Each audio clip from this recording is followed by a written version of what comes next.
In this episode, we are going to go over 26 different string methods so you can level up your JavaScript skills. And we're going to start right now.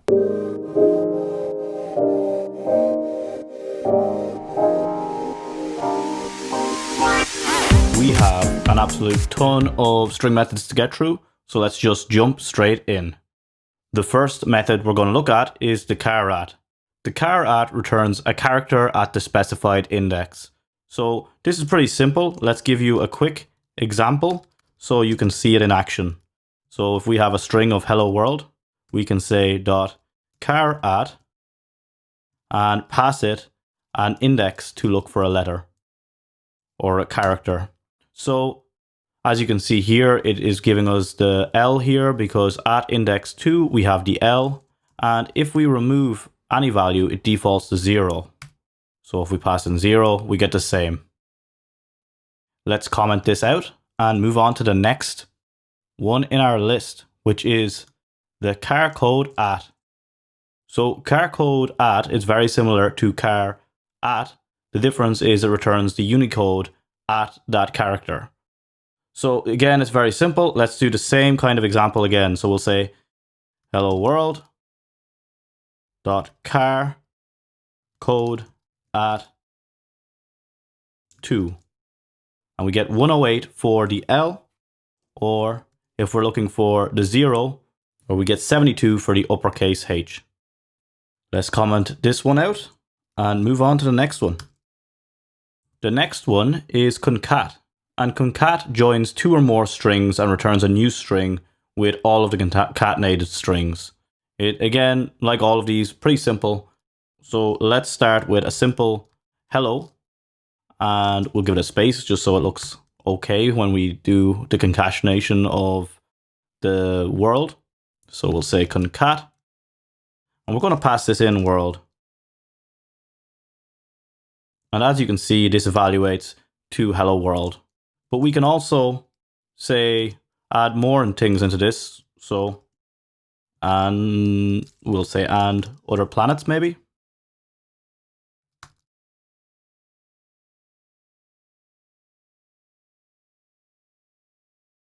And as you can see, we can just keep on adding in different strings and it's just going to concatenate it all into a singular string. So it's very similar to using the addition operator on strings. Let's comment this one out and move on to the next one. endsWith checks whether a string ends with a specified string. So let's show you how this works in action. And we'll say the string of dogs are the best. And we want to check if it ends with the character or the exclamation mark there. So we can say explanation and it returns true. So if we said the T, which is the second last character, it would come back as false. We can also do something pretty cool here, which is we can limit where the search is within. So we can say we only want to search to the 16th value or 17th value if we want to get to the T. So we'll say T at 17. So now that's true.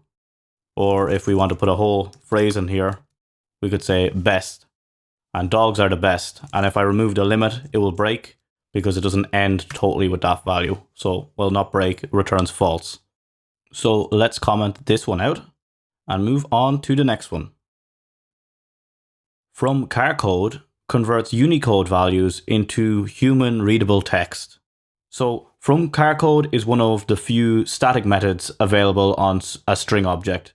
So all of the other ones we've been using and will use are known as an instance property, which we use when we actually create something. But this one we can access by using the string keyword.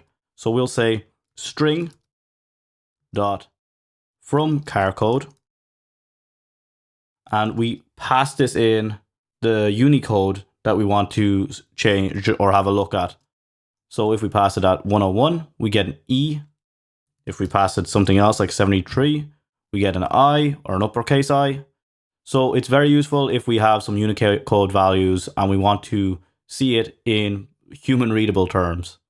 We can also pass this in as a string as well if we want. So Again, if I just make that number into the string 73, we will get the exact same. Let's comment this one out and move on to the next one. Includes checks whether a string contains a specific string. So let's go and try this out so you can see how it works. So if we say dogs are the best, and we say dot includes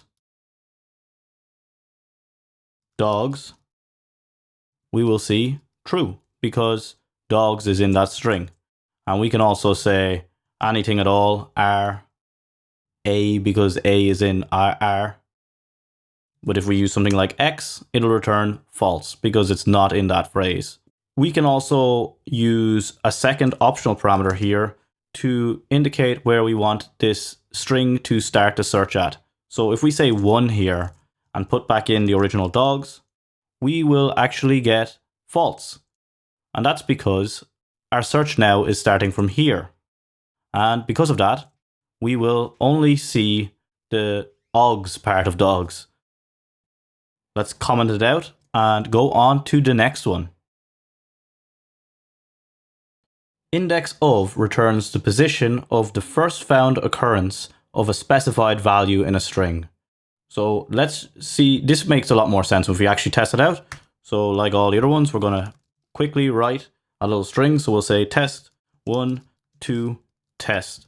And we will say the index of test.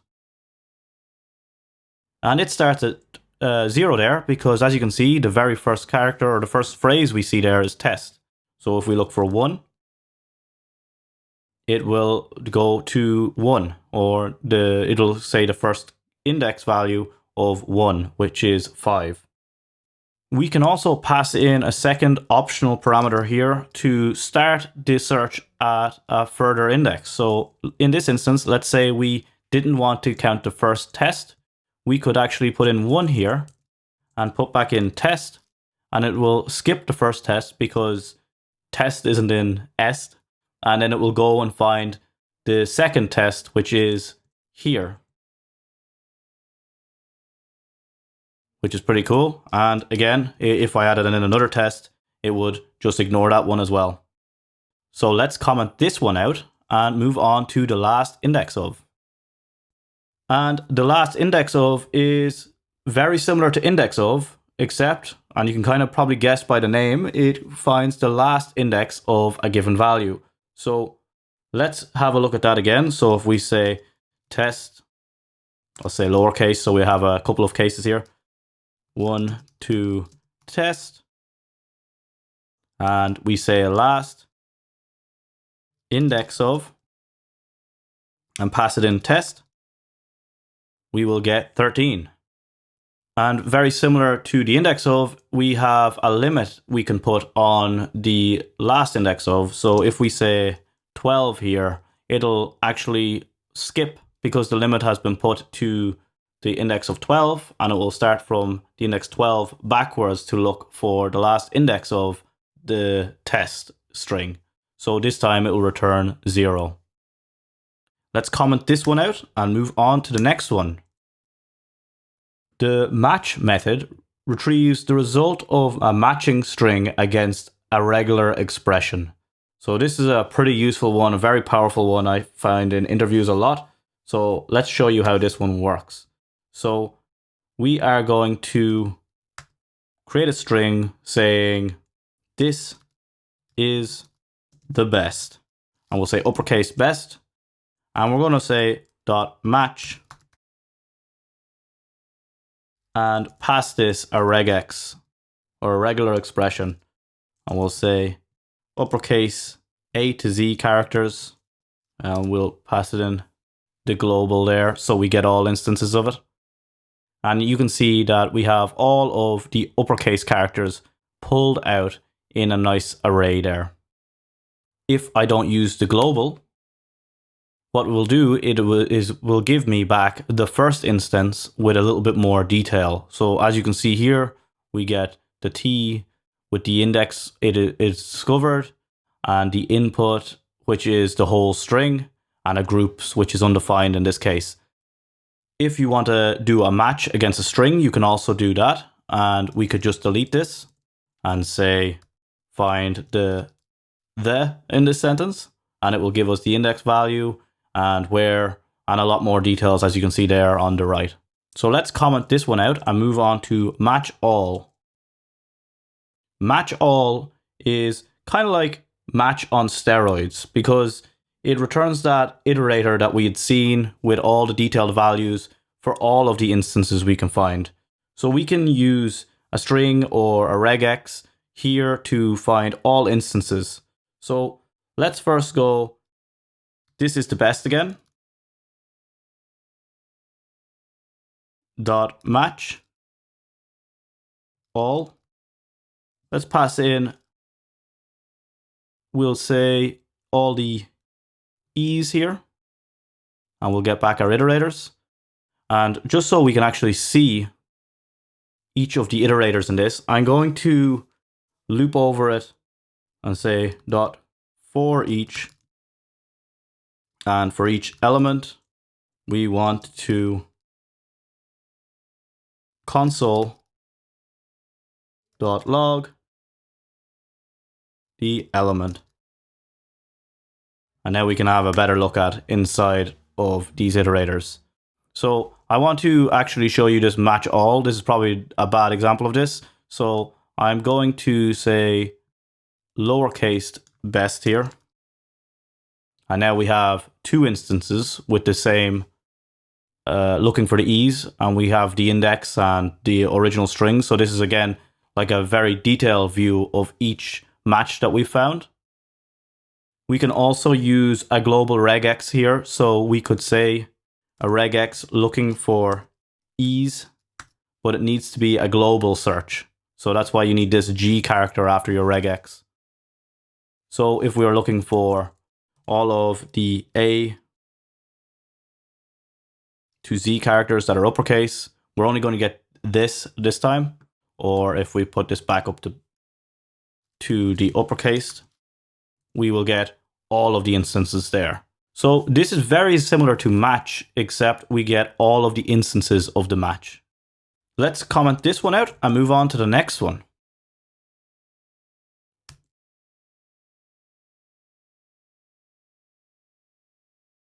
With normalize, we can normalize a Unicode string.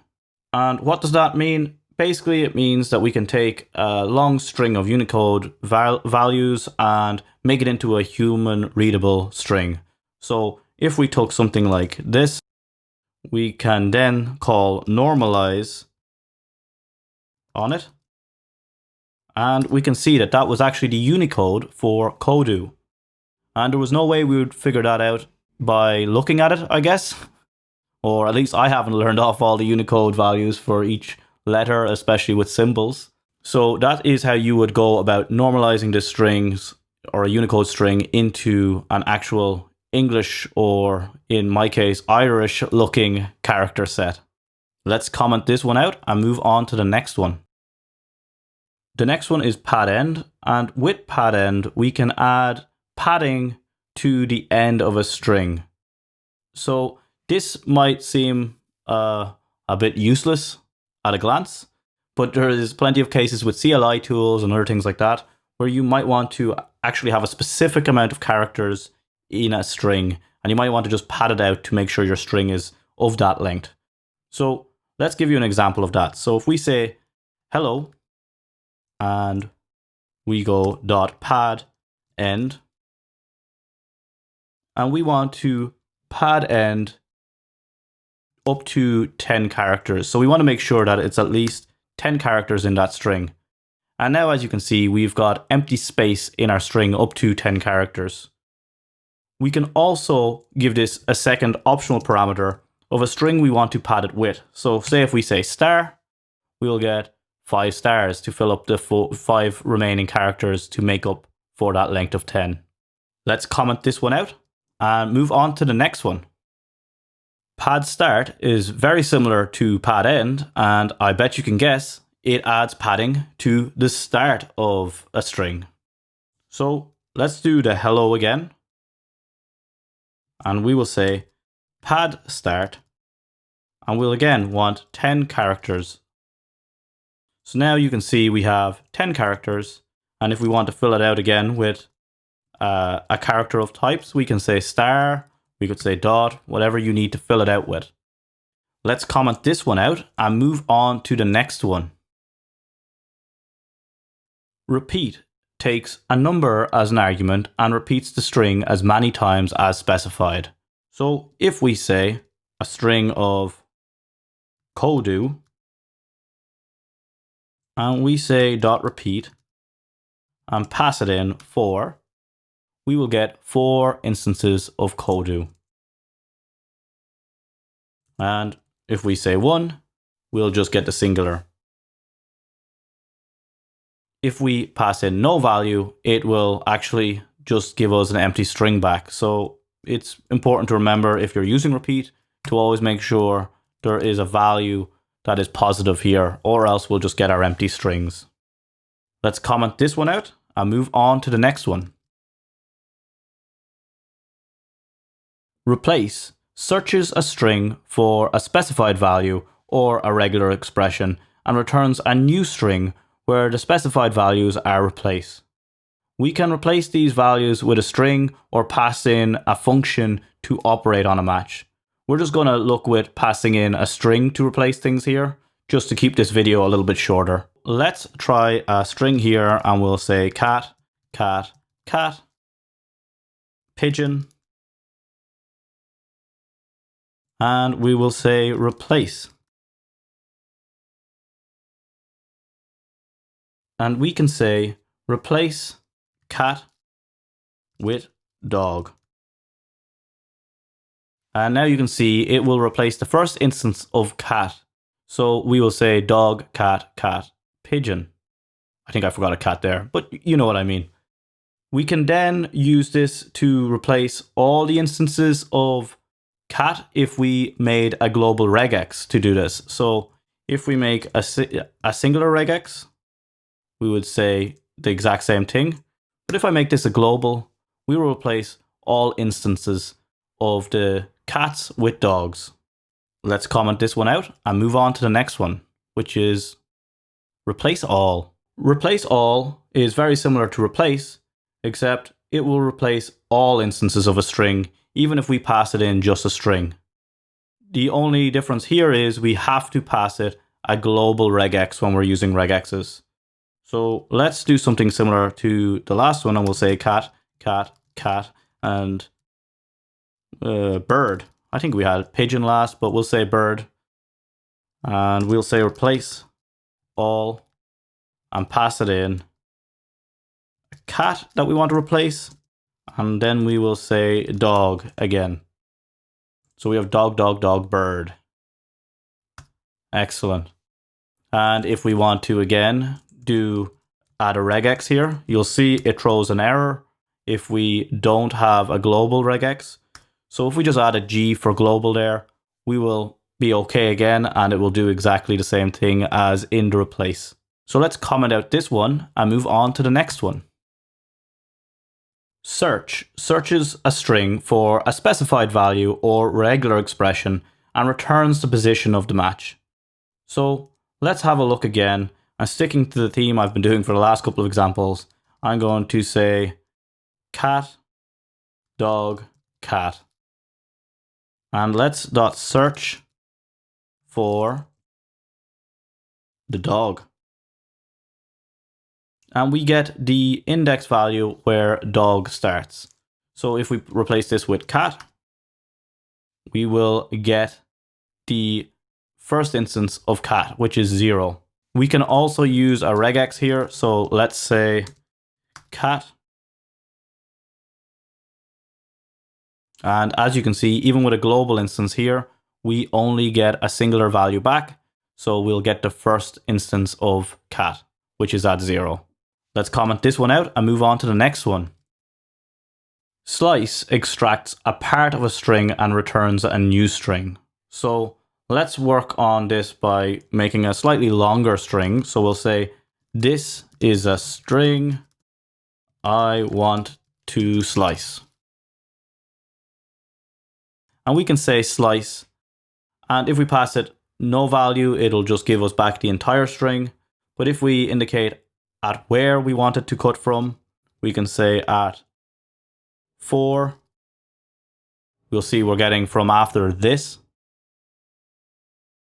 If we then give it a second value, we can say we can get a substring. So we can pull out a piece of the string. So we are getting the empty space and the I for is there. Let's comment this one out and move on to the next one. Split splits a string into an array of substrings.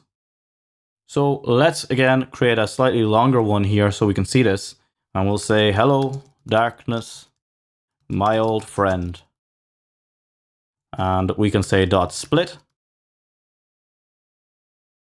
And if we give this a string with no breaks, it'll actually break it up at every single character. Or if we wanted to break up the words, we'd say split at spaces. We can also add a second optional parameter here, which is the limit to return. So if I only wanted 2 values returned at the spaces, I could say limit this to 2 and we'll only get hello darkness.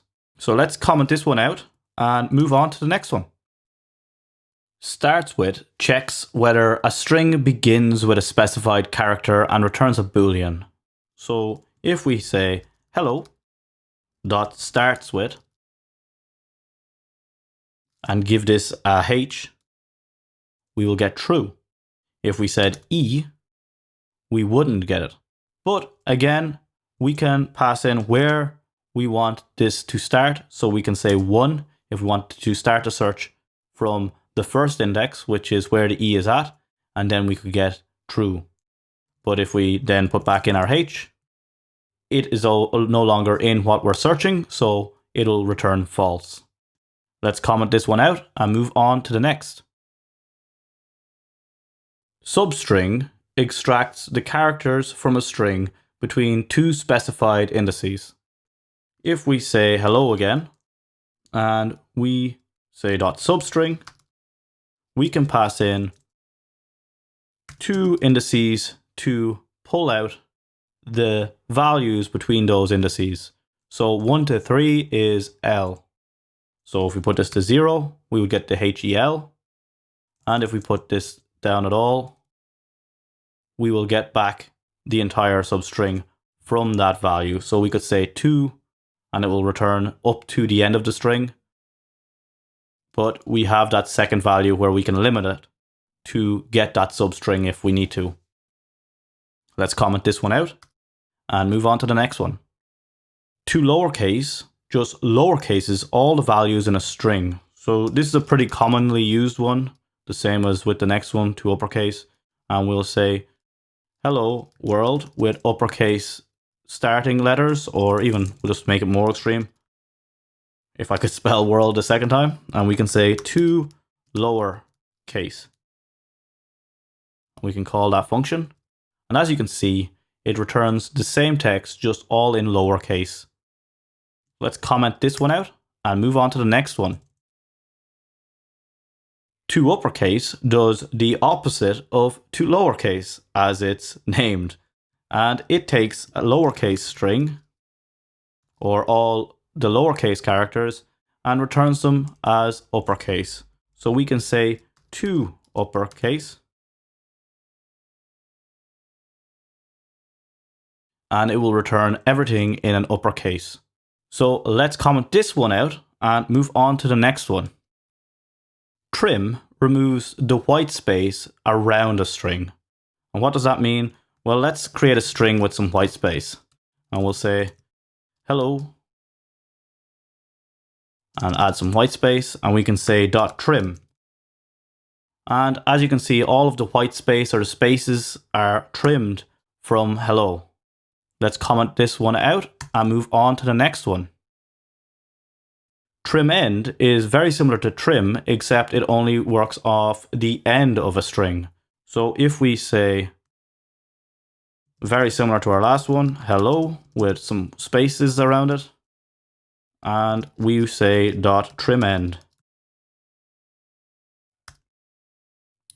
we will see that white space to the right has been trimmed off. Now let's comment this one out and move on to our last one, which is the opposite to trimEnd, and that is trimStart. trimStart does exactly as the name suggests, and it is going to trim from the start of the string. So if we have this string here with trim in the middle, we can say trimStart. And the white space will be taken from the start of the string. And it's important to remember with these trims that it works off white space. So it'll just ignore the white space around all of the sentence. So if you had a whole sentence in here, it's only going to trim the white space from there. So let's neaten this back up and just throw it back here. And I'm going to comment that out. And that has been 26 different string methods for you to use. I hope you've picked up a trick or two, or at least a handful of string methods that you might not have known. And if you found this video helpful, I would love it if you hit that subscribe button. And until next time, happy coding.